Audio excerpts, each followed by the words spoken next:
Cricket Pay Dispute Players Association slams Cricket Australia's David Peever over sabotage suggestion. The Australian Cricketers Association, ACA, has hit back at Cricket Australia, CA, Chairman David Peever, saying his intervention into the pay dispute has done nothing to further any progress in finding a resolution. Peever has written a column in the Australian newspaper, defending CA's approach to the pay negotiations and criticising the ACA for being reckless. Negotiations to resolve the impasse are continuing, with 230 cricketers out of contract, while doubt has been cast on upcoming tours of Bangladesh and India, as well as this summer's Ashes series. The imputation that the players and the ACA are sabotaging the game is wrong, the ACA said in a statement. The parties are at odds over CA's attempt to dismantle a fixed revenue sharing system of player payments, which has been in place for the last 2 decades.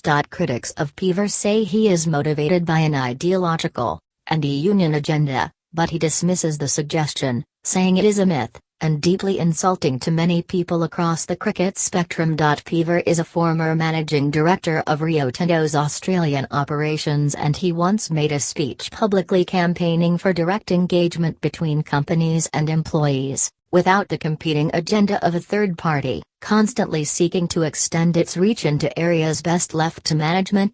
Many observers see the fingerprints of this philosophy in CA's approach to the current pay dispute, particularly in its attempts to bypass the ACA and offer senior players individual contract offers. Peever said those earlier comments were given in a completely different context but nevertheless defended their substance. It's an uncontroversial view shared by all reasonable people, he wrote in the Australian. But this uncontroversial view is not shared by the players, who have repeatedly asked CA to stop contacting them directly, and instead go through the ACA.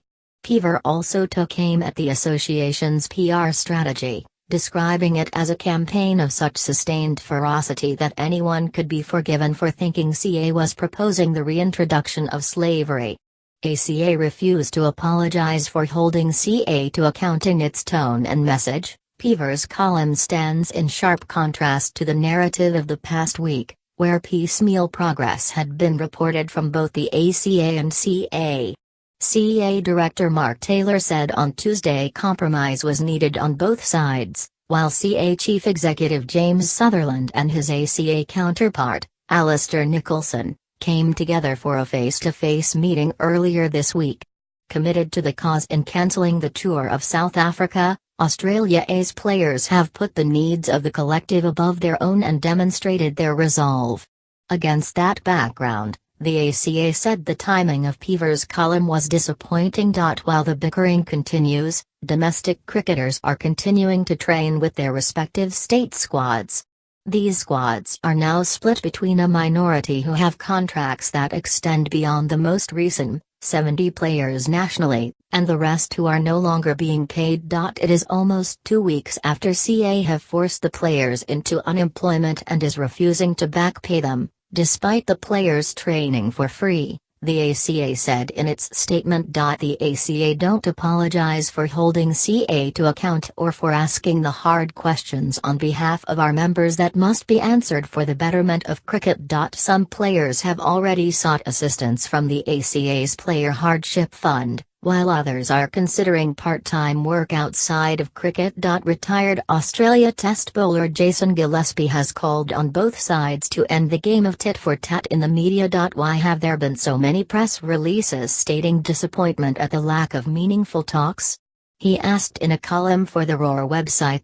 Gillespie was meant to be in South Africa coaching the Australia A team, before that tour became the first on-field casualty of the pay dispute.